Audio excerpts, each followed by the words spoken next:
Imagine this. You open your eyes to a world of endless snow and biting, icy winds. There are no cities, no roads, and not a single trace of modern civilization. You are now 20,000 years in the past. You are an ancient human, living in the heart of the Ice Age. The temperature outside is so low that if you stand still for too long, your body will begin to lose heat and slowly freeze.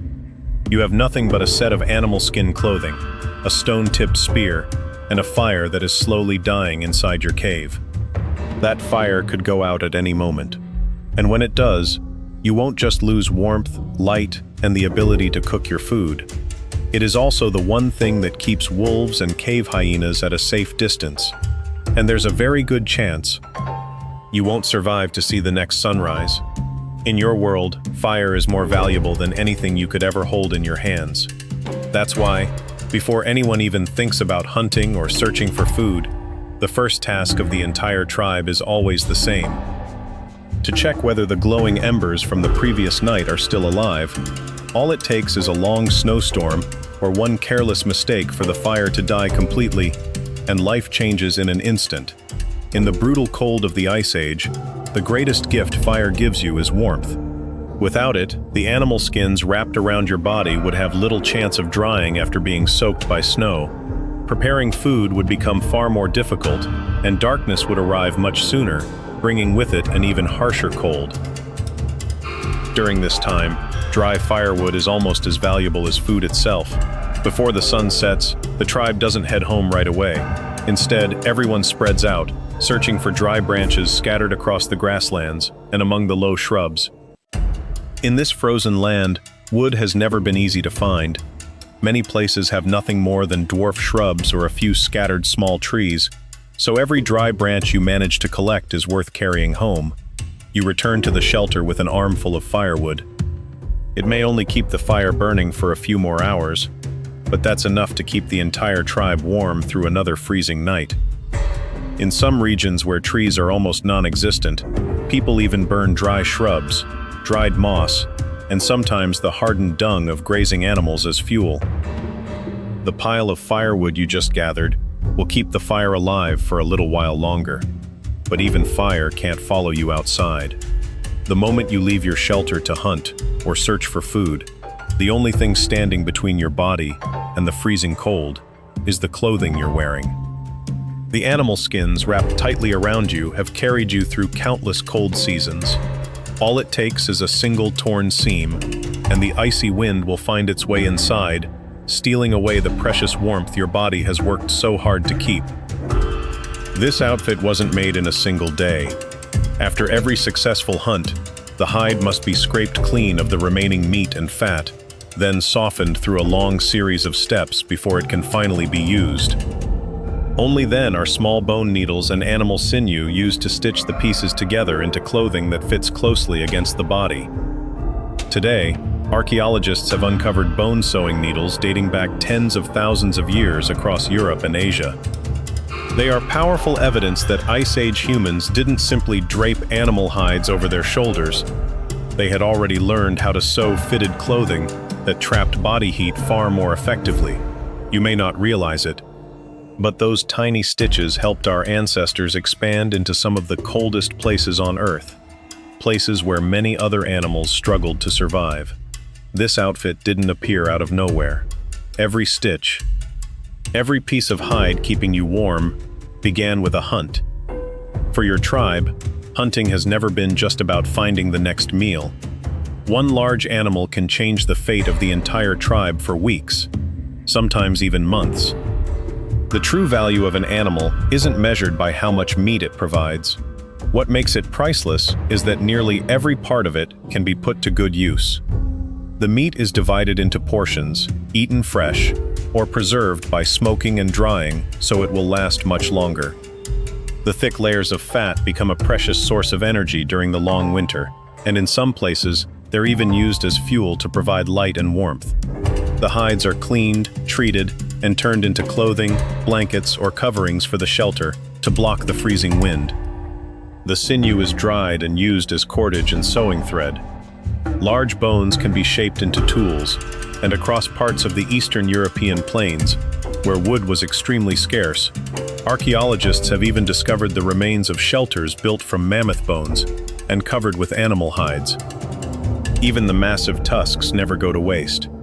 They are carved into spear points, tools, and symbolic objects that people of the time valued deeply. A successful hunt doesn't simply keep the tribe fed for a few days. It provides clothing to survive the winter, materials to repair the shelter, tools for future hunts, and precious reserves that help the entire group endure when nature is no longer generous. However, no matter how valuable the prey is, no single person in the tribe is strong enough to bring it down alone.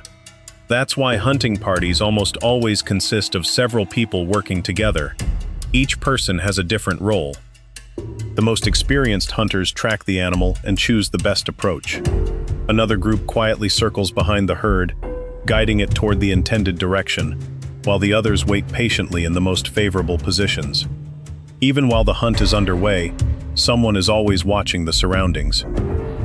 Because your prey may also be the target of wolves, cave hyenas, or other predators. What truly makes humans powerful is their ability to work together. Today, many archaeological sites show that large animals were often brought down through the combined effort of an entire group. Those hunts demanded planning, communication, and trust, skills that helped our ancestors survive in the unforgiving world of the Ice Age. In this land, survival belongs to the tribes that stand together. On the journey back from the hunt, the wind begins to grow stronger. Snowflakes whip against your face, forcing you to pull your animal skin hood tighter. Far ahead, the tribe's shelter slowly comes into view, nestled beneath a towering rock overhang. You always feel a sense of relief when you return here. The rock face blocks much of the icy wind, while the fire at the center of the shelter holds on to what little warmth remains after a long day. But not every tribe is fortunate enough to have caves like this. Across many of the Ice Age plains, people had to build their own shelters using wooden poles covered with multiple layers of animal hides to block the wind and trap warmth. In some parts of Eastern Europe, where wood was almost impossible to find, archaeologists have even uncovered the remains of shelters built from mammoth bones and tusks, then covered with hides. Whether they lived in caves, hide tents, or shelters made from mammoth bones, the purpose was always the same: to create a place that could keep out the freezing wind, the falling snow, and stay warm enough for the entire tribe to survive the brutal winter.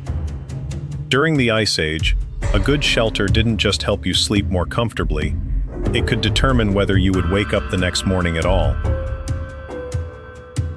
Once the prey has finally been brought back to the shelter, everyone understands that fresh meat won't last forever. During the Ice Age, today may be a day of abundance, but tomorrow could bring an empty-handed hunt. That's why the most important task now is making full use of every part of the animal to prepare for the days ahead. Some of the meat is cut into long strips and hung near the fire or in places where the cold wind can pass through. Over time, it slowly dries and can be preserved much longer. During the coldest months of winter, the freezing temperatures outside can even keep some of the meat naturally frozen, like nature's own freezer. Meanwhile, others use stones to crack open the large bones and scoop out the marrow inside.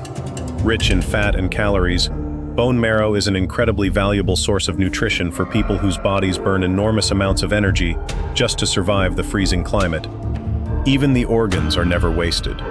The liver, heart, and other organs are usually eaten first because they're packed with vitamins and minerals, nutrients that are difficult to obtain during the long Ice Age winters. While the adults divide up the animal, the children don't sit around doing nothing. They follow their parents, gathering firewood, learning how to recognize animal tracks, identify useful plants, and make their very first simple tools. For them, childhood isn't just about playing games. It's the time when they begin preparing for the day they will become the ones responsible for keeping the tribe alive.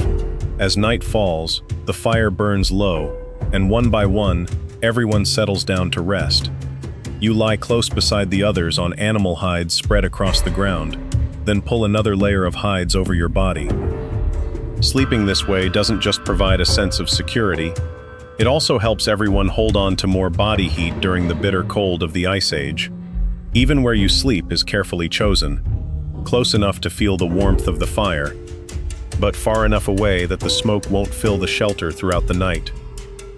Today, studies of hunter-gatherer societies, along with archaeological evidence, suggest that sleeping together around a fire was an effective way to stay warm and protect the group in freezing environments. As the fire slowly fades, you gently close your eyes. You don't know whether tomorrow's hunt will succeed or fail, whether a blizzard will sweep across the land, or whether a pack of predators will appear outside your shelter. But after another day, you understand what has allowed your tribe to survive through the Ice Age, keeping the fire alive, sharing food, making use of everything nature provides, and above all, standing together to overcome every hardship. Perhaps it was these simple things that allowed our ancestors to survive for tens of thousands of years, until one day, they built the world you live in today. If you had been born during the Ice Age, how long do you think you would have survived? Share your thoughts in the comments below. And don't forget to subscribe for more fascinating stories about the lives of ancient humans. I'll see you in the next video.